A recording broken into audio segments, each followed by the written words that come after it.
નમસ્તે વિદ્યાર્થી મિત્રો, ઓનલાઈન લેક્ચર્સમાં આપનું એકવાર હાર્દિક સ્વાગત છે। આજે આપણો જે કન્સેપ્ટ છે બાળકો એ છે ધોરણ 10 સાયન્સ પ્રકરણ નંબર 6 જૈવિક ક્રિયા ભાગ નંબર 2। બાળકો ભાગ નંબર 1 માં આપણે એ મુદ્દા ઉપર પ્રકાશ પાડ્યો હતો કે જે સામાન્ય રીતે સજીવ અને નિર્જીવ વચ્ચેનો તફાવત શું છે। ખરેખર સજીવ એટલે ખાલી શ્વસન કરે એને સજીવ કહી શકાય, ખાલી હલનચલન કરે એને સજીવ કહી શકાય કે ફક્ત ને ફક્ત શરીરની અંદર રુધિરનું પરિભ્રમણ કરે એને સજીવ કહી શકાય। આ બધા મુદ્દાઓ પરથી આપણે એવું કહેતા હતા કે સજીવો સામાન્ય અમુક ક્રિયાઓ કરતા હોય છે અને એ સામાન્ય ક્રિયાઓ સજીવના શરીરની જાળવણી કરે અને સજીવના શરીરનું રક્ષણ કરે। ત્યારબાદ આપણો એ કન્સેપ્ટ હતો કે સજીવના શરીરની જાળવણી અને રક્ષણ કરવા માટે સમગ્ર સજીવના શરીરના જુદા જુદા ભાગોમાં ખોરાક અને હવા મારફતે લીધેલો ઓક્સિજન પહોંચાડવો પડે। તો એના માટે શું? તો એના પ્રશ્નના જવાબમાં આપણે એમ કહેતા હતા આણ્વીય ગતિ, આણ્વીય અણુઓની ગતિ જે થઈ રહી છે ખરેખર જરૂરી છે। તો ત્યારથી પણ આપણે એક મુદ્દો તપાસ્યો કે ભાઈ જે શરીરની અંદર આણ્વીય અણુઓની ગતિ થતી હોય એને પણ આપણે સજીવ કહી શકીએ છીએ। આજે આપણો કન્સેપ્ટ છે જૈવિક પ્રક્રિયા એટલે શું, જૈવિક ક્રિયા એટલે શું અને સજીવના શરીરની અંદર કેવી કેવી જૈવિક પ્રક્રિયાઓ થાય એ મુદ્દાઓ આજે આપણે ભણવાના છીએ। તો ખાસ આજના જે આ કન્સેપ્ટ છે એ આપણો જુદી જુદી જૈવિક પ્રક્રિયાઓ વિશેની માહિતી આપણે એમાં મેળવશું। તો સમજીએ સૌથી આપણો જે ક્વેશ્ચન છે એ ક્વેશ્ચન કંઈક આવો છે। પ્રશ્ન નંબર 1 સમજીએ બાળકો, ધ્યાન આપીએ જરાક। પ્રશ્ન નંબર 1 કે ભાઈ જૈવિક ક્રિયા એટલે શું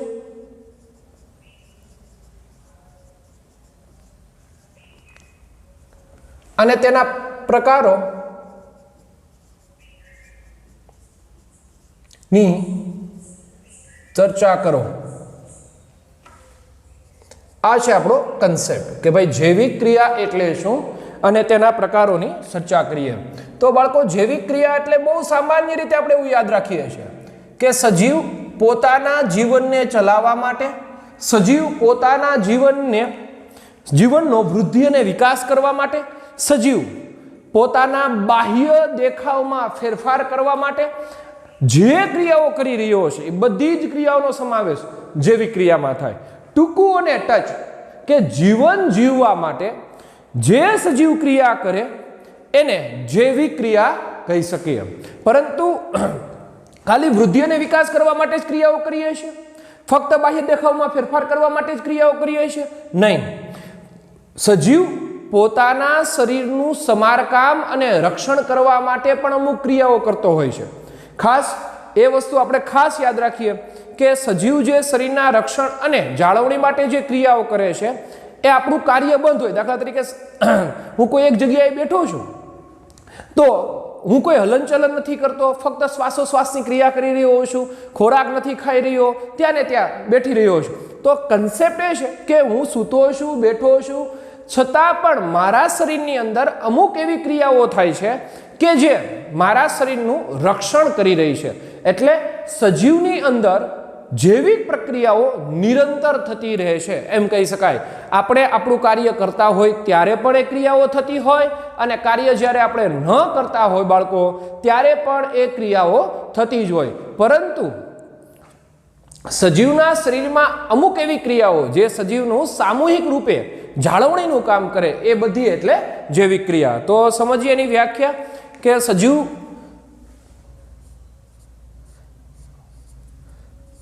સજીવના શરીરમાં નિરંતર કાર્ય થતું રહે છે। સજીવના શરીરમાં નિરંતર કાર્ય થતું રહે છે। પછી એ બાહ્ય કાર્ય સાથે પણ આપણો જે કન્સેપ્ટ છે બાળકો હમણાં સમજા કે ભાઈ સજીવ કોઈ પણ જગ્યાએ બેઠો છે, ઊભો છે, છતાં એની અંદર અમુક એવી ક્રિયાઓ થઈ જ રહી છે જે એના શરીરમાં જાળવણી અને રક્ષણનું શું કરી રહી છે? કાર્ય। તો આમ બાહ્ય કાર્ય થતું હોય ત્યારે કે ન પણ થતું હોય ત્યારે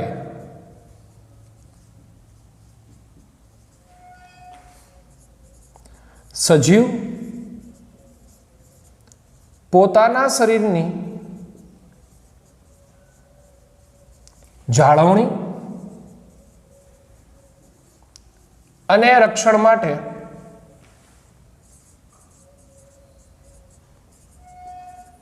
નિરંતર પ્રક્રિયા કરે છે. નિરંતર પ્રક્રિયા કરે છે. પછી તમે કાર્ય કરતા હોય તોય ભલે અને ના કરતા હોય તોય ભલે, પણ તમારા શરીરની જાળવણી અને રક્ષણની કાર્ય સતત એ નિરંતર પ્રક્રિયા કરી રહી છે. બરાબર. હવે એના ઉપરથી આપણે જૈવિક ક્રિયાની વ્યાખ્યા લખવી છે, તો ખાસ યાદ રાખશું, જૈવિક ક્રિયા એટલે આમ કહી શકાય એવી સામૂહિક ક્રિયાઓ જે શરીરના રક્ષણ અને જાળવણી માટે કામ કરે, એ બધી ક્રિયાઓને જૈવિક ક્રિયા કહે છે. તો વ્યાખ્યા આપીએ, જે સામૂહિક ક્રિયાઓ સજીવના રક્ષણ અને જાળવણી કરે,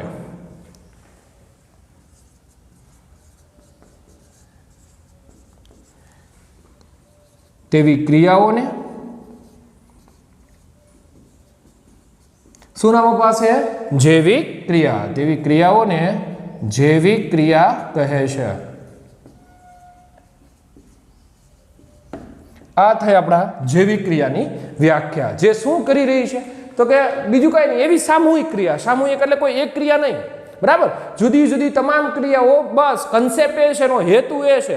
શ્વાસોશ્વાસની પ્રક્રિયા હોય તોય ભલે બાળકો, પોષણની પ્રક્રિયા હોય તોય ભલે, ઉત્સર્જનની પ્રક્રિયા હોય તોય ભલે, અને વહનની પ્રક્રિયા હોય તો પણ ભલે, એની એક જ એ ક્રિયા છે. આ બધી ચારે ચાર ક્રિયાઓ જે હમણાં બોલી આપણે, એનો એક જ હેતુ છે, સજીવનું રક્ષણ કરવું અને એના શરીરનું શું કરવી?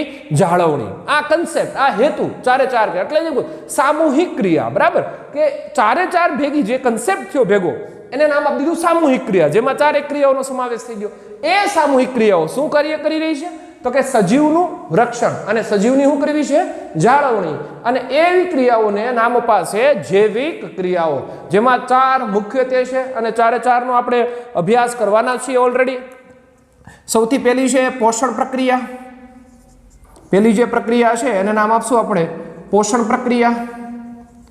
જે બીજી જે પ્રક્રિયા છે એ છે આપણી શ્વસન પ્રક્રિયા. શ્વસન પ્રક્રિયા. ત્રીજી આપણી પ્રક્રિયા જે છે એ છે ખોરાકનું વહન, ઓક્સિજનનું વહન, એટલે એને ટૂંકમાં વહન તંત્ર સાથે સાંકળીએ છીએ, પણ આપણે એને નામ આપીએ વહન પ્રક્રિયા. અને ચોથી છે ઉત્સર્જન પ્રક્રિયા. શરીરની આ મુખ્યત્વે ચાર પ્રક્રિયાઓ છે, બરાબર. કોઈ પણ જૈવિક ક્રિયાઓનો વહેંચણી કરો પછી તો આમાં ઘણી બધી શરીરની અંદર બીજી પ્રક્રિયાઓ પણ થતી હોય છે, પણ મુખ્યત્વે આ ચાર: પોષણ, જે આપણે ખોરાક ખાઈએ છીએ અને એમાંથી આપણે પ્રાપ્ત થાય છે; શ્વસન, ઓક્સિજનની શરીરને હંમેશા જરૂરિયાત હોય છે, એ પણ તમને ખબર છે બાળકો. એટલે શ્વસન પ્રક્રિયા, વહન પ્રક્રિયા ખાસ બહુ અગત્યનો મુદ્દો છે, બરાબર. સજીવના શરીરમાં જે ખોરાક જાય છે એને તમામ કોષ સુધી પહોંચાડવા પડે, બરાબર. સાથે સાથે શ્વસન મારફતે લીધેલો ઓક્સિજન પણ તમામ કોષ સુધી પહોંચાડવો પડે. કોષમાં જ્યારે ખોરાકનું વિઘટન થાય બાળકો, અને વિઘટન થયા બાદ ઉર્જા છૂટી પડે, પ્લસ આપણે પ્રકરણ નંબર 1 માં એક પ્રક્રિયા જોઈ હતી, ગ્લુકોઝનું અણુ જ્યારે તૂટે ત્યારે એની સાથે 6 કાર્બન ડાયોક્સાઇડ અને 6 મોલ જે પાણી બની રહ્યું છે એ નકામા પદાર્થો છે શરીરના, તો એને શરીરની ક્યાં ફેંકવા પડશે? બહાર. એટલે કોષમાંથી ખોરાક લઈ જશે અને ખોરાક પાછો જે નકામા પદાર્થો છે એને ક્યાં લઈ આવશે? બહાર. તો એના માટે જરૂરી છે વહન પ્રક્રિયા, અને વહન સાથે જ સંકળાયેલું જે નકામા પદાર્થોને બહાર ફેંકે છે એ પ્રક્રિયા એટલે ઉત્સર્જન પ્રક્રિયા. તો સમજીએ એક એક પ્રક્રિયાના જે કન્સેપ્ટ છે. સૌથી પહેલા આપણે વાત કરીએ પોષણ પ્રક્રિયાની. પોષણ પ્રક્રિયા.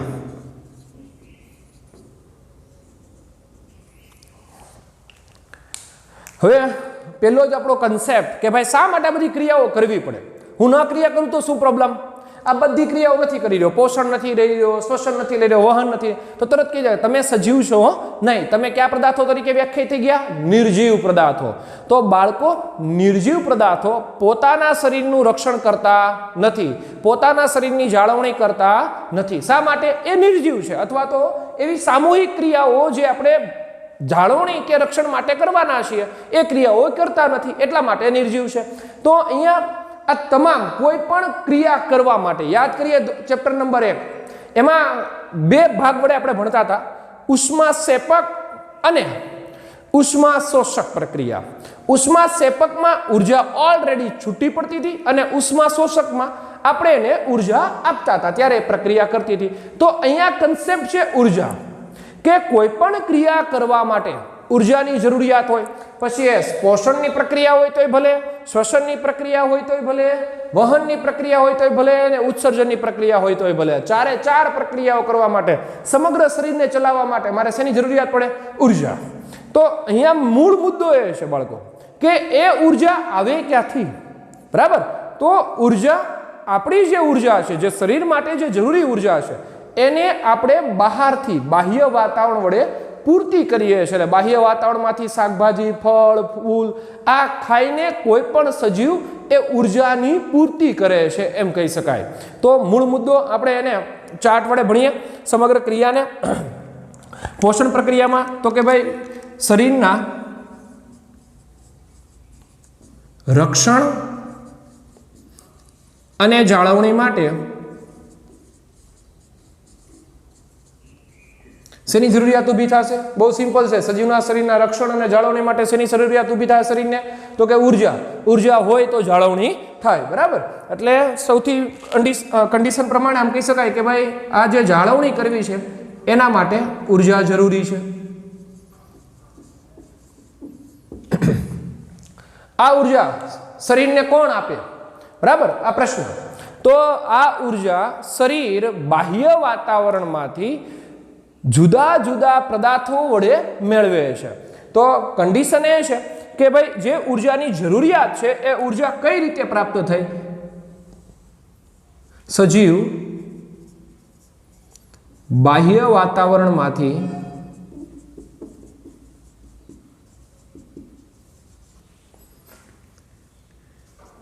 પદાર્થોનું સ્થાનાંતર. કેવા પદાર્થો? જે શું આપી રહ્યા છે? ઉર્જા. બરાબર. પદાર્થોનું સ્થાનાંતર શરીરની અંદર કરે. કોણ? તો કે ભાઈ સજીવ. શું? તો કે ભાઈ બાહ્ય વાતાવરણમાંથી જે ઉર્જા આપે એવા પદાર્થો છે એને બહારથી શરીરની અંદર શું કરી રહ્યા છે? સ્થાનાંતર. તો અહીંયા જે સ્થાનાંતરની પ્રક્રિયા છે, ખાસ યાદ રાખશું બાળકો કે ભાઈ ઉર્જાના જરૂરિયાત વાળા પદાર્થોનું જે સ્થાનાંતરની પ્રક્રિયા છે એને નામ અપાય પોષણ. પોષણ પ્રક્રિયા. અને જે પદાર્થનું સ્થાનાંતર થઈ રહ્યું છે એને કહેવાય ખોરાક. કારણ કે એ શરીરને શું આપી રહ્યો છે? ઉર્જા. બરાબર. અને જે શરીરને અથવા તો જે પદાર્થો વડે શરીરને ઉર્જા પ્રાપ્ત થાય એ પદાર્થોને બહારથી શરીરની અંદર દાખલ કરવાની ક્રિયા એટલે બાળકો કઈ પ્રક્રિયા? પોષણ પ્રક્રિયા. જે શરીરને શું આપશે? પોષણ આપશે, ઉર્જા આપશે.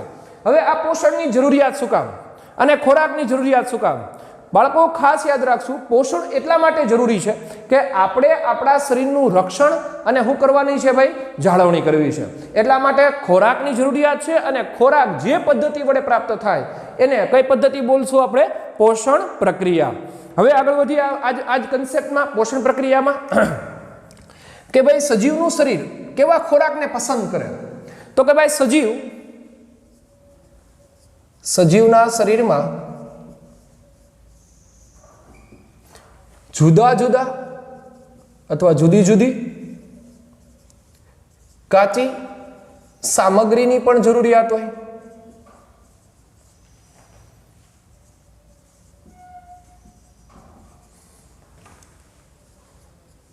સજીવના શરીરમાં જુદી જુદી કાચી સામગ્રીની પણ જરૂરિયાત હોય. બહુ બાળકો સરસ મજાનો કન્સેપ્ટ છે, કાચી સામગ્રીની જરૂરિયાત શા માટે? હવે આપને બધાને ખબર છે કે ભાઈ કોઈ એક ખોરાક વડે આપણે આપણી પૂર્તિ કરતા નથી, બરાબર. દિવસે 3 વાર આપણે જ્યારે જમીએ છીએ ત્યારે જુદા જુદા ખોરાકો વડે આપણા શરીરની પૂર્તિ કરી રહ્યા છે. શા માટે આવું ભાઈ? એનું મૂળ મુદ્દો એ છે કે કોઈ એક ખોરાક બધી જ કાચી સામગ્રી જે શરીરને જરૂરિયાત છે એ પૂરી પાડતા નથી. એટલે તમે આમે સમજી શકાય ભાઈ, કરિયાણાની દુકાનમાં જાઓ તો કરિયાણાની દુકાન, એક પણ કરિયાણાની દુકાન એવી નહીં હોય જે ફક્ત ને ફક્ત ઘઉં મળે. ત્યાં બધી વસ્તુ મળતી હશે જે ગ્રાહકની જરૂરિયાતોને સંતોષતી હોય. એનો મૂળ મુદ્દો એ છે, સજીવમાં શરીરની અંદર પણ કોઈ એક ખોરાક ઓનલી ફોર કાર્બોદિત વડે સમગ્ર શરીર ચાલતું નથી. હા, ભલે મોટા ભાગે એના વડે ચાલે, પણ સજીવને જુદા જુદા મિનરલ્સ, જુદા જુદા વિટામિન, જુદા જુદા કાર્બોદિત, જુદા જુદા પ્રોટીન્સ, આ બધાની જરૂર પડે. અને એ જરૂર એ ખોરાકમાંથી જ મેળવે તો કોઈ એક ખોરાકમાંથી એ પ્રાપ્ત થાય નહીં. એટલા માટે જુદી જુદી કાચી સામગ્રીની જરૂરિયાત હોય સજીવને. શા માટે? તો કે સજીવના શરીરનું શું કરવું છે? રક્ષણ અને જાળવણી. તો કન્સેપ્ટ આપણે સમજીએ કેવી કાચી સામગ્રીની જરૂરિયાત. બીજું, ખોરાકની અંદર એવું શું છે કે જેથી કરીને સજીવને ઉર્જા પ્રાપ્ત થાય? તો જે કાચી સામગ્રી છે એમાં કયા કયા પદાર્થો જોશે? તો કે ભાઈ વિટામિન, પછી ભાગ આવશે પ્રોટીન, કાર્બોદિત, ખનિજ ક્ષાર અને ચરબી. આ બધા ઘટકોની જરૂરિયાત સજીવને પોતાના શરીરના રક્ષણ અને જાળવણી માટે કરવા પડે છે, જરૂરી છે. તો આ બધા શેના બન્યા છે? તો યાદ રાખશું ખાસ બાળકો કે આ બધા જે ઘટકો છે એ કાર્બનના બનેલા છે. જીવનનો મૂળભૂત આધાર સ્તંભ એટલે કાર્બન પરમાણુ. શા માટે કાર્બન પરમાણુ છે? આપણે આપણા ચેપ્ટર્સમાં જોવાના છીએ. ધોરણ 10માં એક એવું ચેપ્ટર આવશે જ્યારે આપણે એમ કહેશું કે ભાઈ પૃથ્વી પર સજીવનો જો કોઈ આધાર સ્તંભ હોય, જીવનનો કોઈ આધાર સ્તંભ હોય તો એ છે કોણ છે? કાર્બન. શા માટે કાર્બનને જ કીધું? એનું મૂળ રીઝન, કારણ કે વિટામિન, પ્રોટીન, કાર્બોદિત, ખનિજ ક્ષાર, ચરબી આ બધાના જે મૂળભૂત બંધારણો છે એ કાર્બન સાથે છે. એટલે કે આમે કહી શકાય કે ભાઈ આ બધાના બંધારણની અંદર કાર્બનની હાજરી છે. અને આ બધાના બંધારણ પરથી જ સજીવ પોતાનું બંધારણ પ્રાપ્ત કરે છે. એટલા માટે જ કહી શકાય કે ભાઈ જીવનનો, પૃથ્વી પર જીવનનો કોઈ આધાર સ્તંભ હોય તો એ કોણ છે? કાર્બન પરમાણુ. હવે ખાસ આ બધાની અંદર બાળકો આ કન્સેપ્ટ સમજવા લાયક છે. આ બધાની અંદર કાર્બનનું પ્રમાણ જુદું જુદું હોય. બધાની અંદર જો કાર્બનનું પ્રમાણ જુદું જુદું હોય તો જેટલી જરૂરિયાત મારા શરીરને પડે છે એટલી જરૂરિયાત કોઈ ગાયને પડતી હોય કે ન પણ પડતી હોય. બરાબર, સિમ્પલ છે. મારા શરીરને 500 કાર્બનની જરૂરિયાત છે તો ગાયના શરીરની અંદર 200 કાર્બનની જરૂરિયાત છે. તો એ મારી જેમ વિટામિન, પ્રોટીન, કાર્બોદિત, ખનિજ ક્ષાર, ચરબી આમાંથી કોઈ એક ઘટક પસંદ કરશે કે એ પોતાના શરીરની જરૂરિયાત પૂરી કરી શકે. તો કન્સેપ્ટ અહીંયા એ છે કે આ દરેકનું કાર્બનની સંખ્યા કેવી છે? અલગ અલગ. દરેક બંધારણમાં કાર્બન પરમાણુની સંખ્યા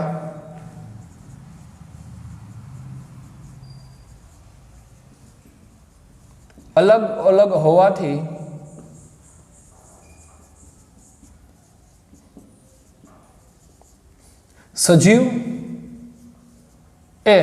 સજીવ માટે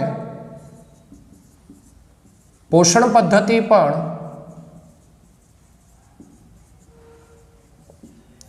અલગ અલગ હોય છે.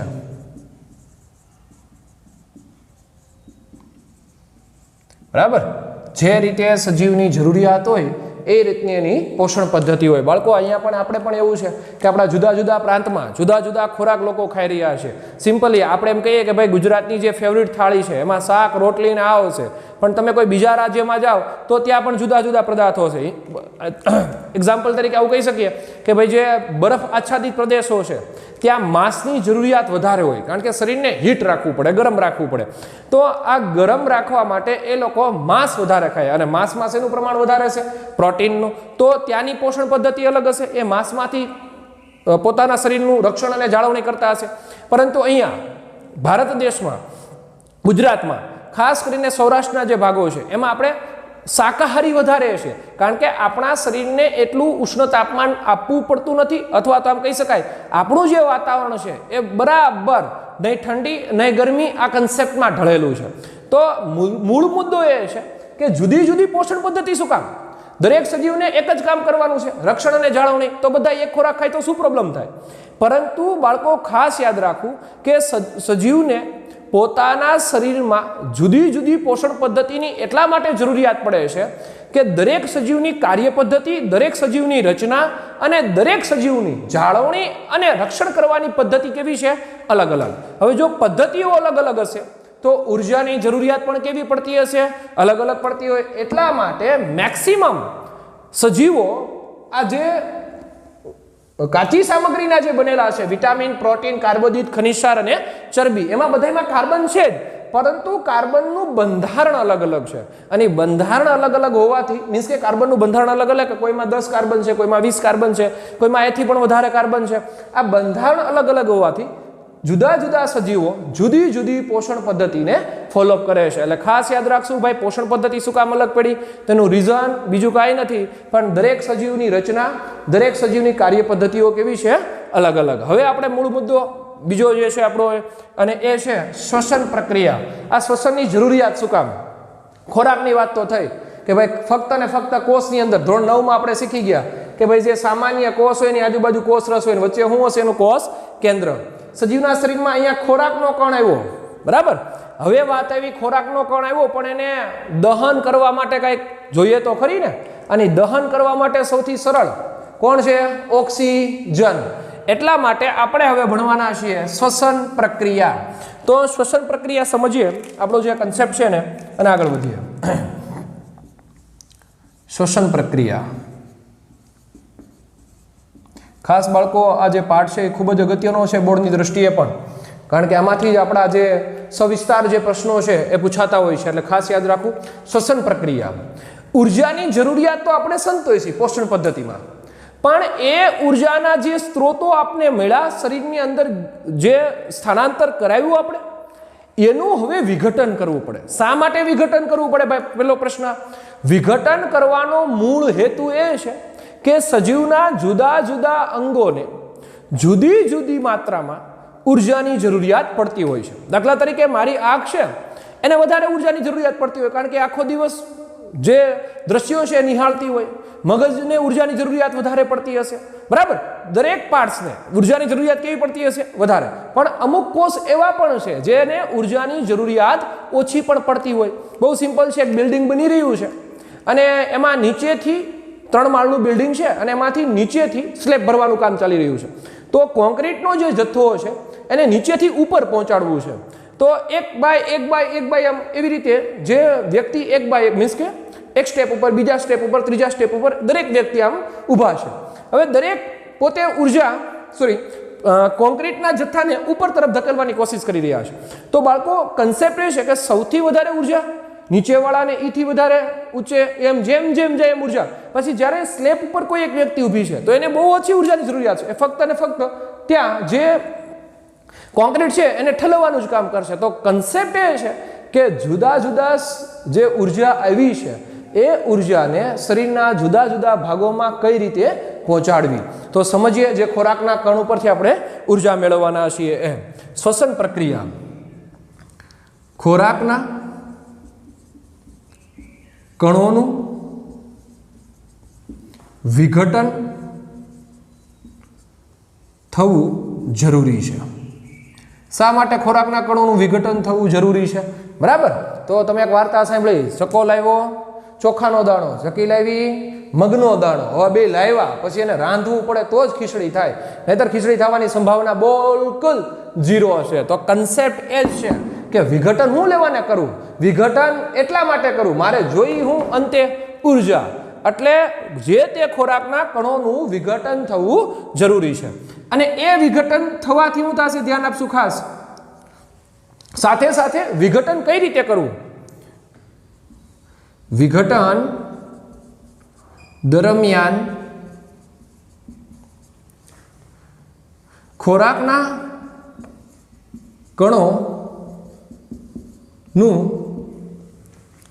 સમગ્ર अथवा तो आम लखीए खड़कना कणों एक समान ऊर्जा स्वरूपे विघटन थवुं जरूरी है। एक समान ऊर्जा स्वरूपे हूँ थवुं जरूरी है विघटन। बराबर समझिए आ कॉन्सेप्ट ने। विघटन दरमियान खोराकना जे कणो छे एनुं विघटन थाय ने जे ऊर्जा मळे ए ऊर्जा एक समान होवी जोईए, जुदी जुदी ऊर्जा नहीं। कारण के कोषना समग्र शरीरनी अंदर जे कोष आवेला छे त्यां आपणे सरखी मात्रामां ऊर्जा पहोंचाडवानी छे, बधाना भागे सरखुं आववुं जोईए। बाळको आ कॉन्सेप्ट तमे बहु सारी रीते पण समजी शको छो घरेलू उदाहरण वडे। बराबर क्लासनी अंदर कोईनो बर्थडे छे तो ए बर्थडे में 30 जणा बैठा छे क्लासनी अंदर, तो कोई बहारथी जेनो बर्थडे छे पेली चॉकलेट लईने आवे छे तो दरेक व्यक्ति ने एक एक एक एक चॉकलेट आपशे कि भाई जेने मजा आवशे ए प्रमाणे कोई 1 आपशे, कोई 5 आपशे, कोई 6 आपशे, कोई 7 आपशे। आ नहीं करे ने एनुं रीजन एक समान ऊर्जा स्त्रोतोमां वहेंचणी थवी छे। जो आवुं न थाय तो प्रॉब्लम शुं थाय? जेने 1 आपी छे અને જેને 5 આપી છે તો તરત એમ કહેશે ઓલે 5 આપી મને 1 જ આપી। તો અહીંયા એ જ કન્સેપ્ટ છે કે જે ખોરાકના કણો પ્રાપ્ત થયા આપણા એ ખોરાકના કણોમાંથી ઊર્જા મેળવી અને એ ઊર્જા પાછી જે કોષ કે જે શરીર જે અંગને પહોંચાડવામાં આવે એ સમાન રીતે પહોંચાડવામાં આવે। એટલે ખાસ ઊર્જા સ્વરૂપે જે વિઘટન થાય એ કેવું હોવું જોઈએ? એક સમાન। હવે આ વિઘટન કરવા માટે જવાબદાર કોણ? તો કે સજીવના શરીરની અંદર એક રાસાયણિક પ્રક્રિયા જરૂરી છે। સજીવના शरीरनी अंदर रासायनिक प्रक्रिया वडे खोराकनुं विघटन थाय छे। बराबर आ विघटन करे कोण? तो के रासायनिक प्रक्रिया। अने ए रासायनिक प्रक्रियानुं जे नाम छे ए छे आपणे भणीने आव्या प्रकरण नंबर 1 मां ऑक्सीडेशन अने रिडक्शन। ऑक्सीडेशन अने रिडक्शन आ प्रक्रिया वडे पोषण पद्धतिथी मेळवेला खोराकनुं शुं करी शकाय? विघटन।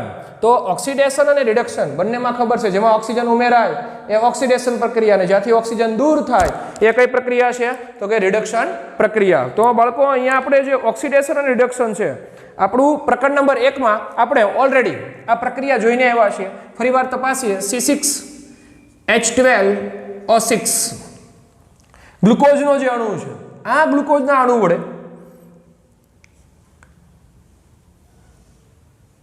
જ્યારે એની પ્રક્રિયા કરીએ ગ્લુકોઝના અણુઓની આપણે શું કરીએ?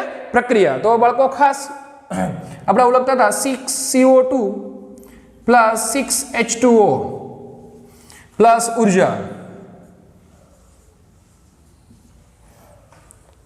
बराबर अहींया पाणी खरेखर आ प्रक्रिया संतुलित गणाय नहीं, कारण के तमे जोई रह्या छो अहींया C6 छे तो अहींया C6 छे पण 6 दूने 12 अहींया ऑक्सीजन फक्त 6 छे तो अहींया पाछा 6 ने 2 8 એટલે 6 दूने 12 तो थई गया पण ऑक्सीजन पाछा 6 छे એટલે ऑक्सीजननी मात्रा अहींया घटी रही छे।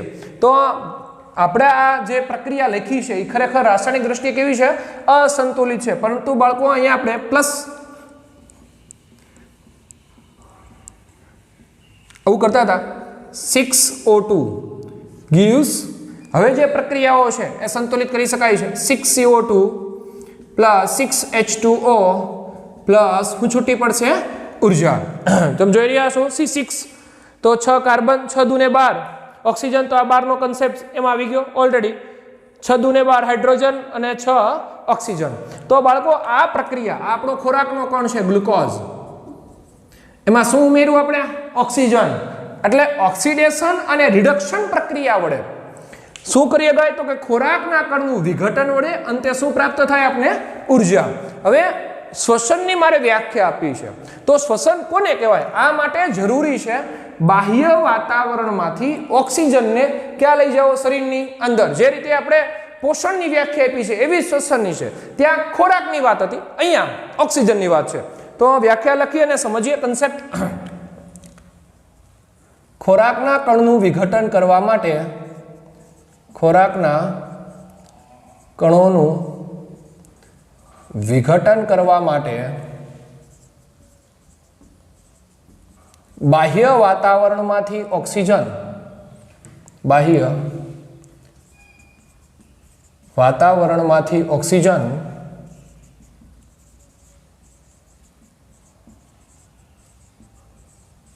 ક્યાં લઈ આવવો પડશે? શરીરની અંદર, બરાબર. બાહ્ય વાતાવરણમાંથી ઓક્સિજન શરીરની અંદર સ્થળાંતર કરવું પડશે.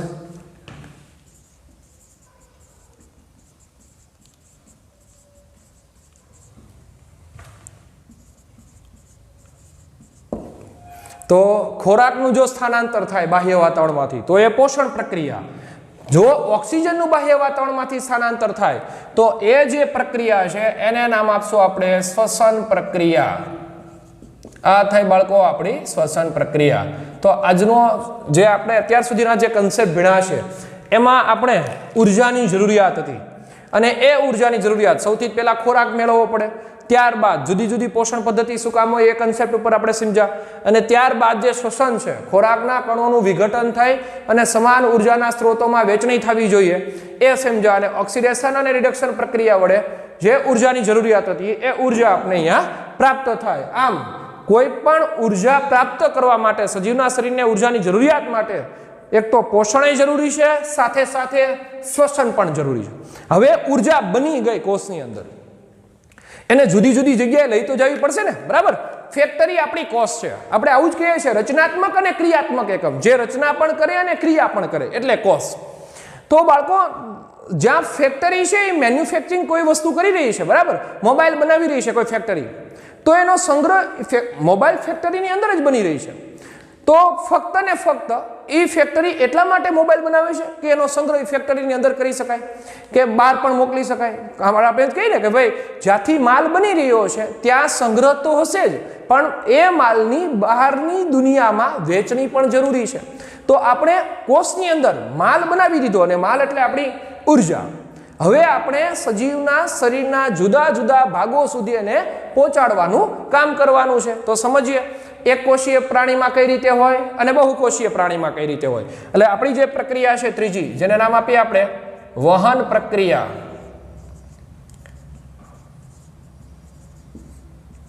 વહન પ્રક્રિયા. શા માટે વહન પ્રક્રિયા અને વહન પ્રક્રિયાની વ્યાખ્યા લખીએ, સમજીએ. પેલા એકકોષી પ્રાણીઓમાં વહન પ્રક્રિયા અને પછી બહુકોષીય પ્રાણીઓમાં. એકકોષીય પ્રાણી અથવા એકકોષી સજીવ.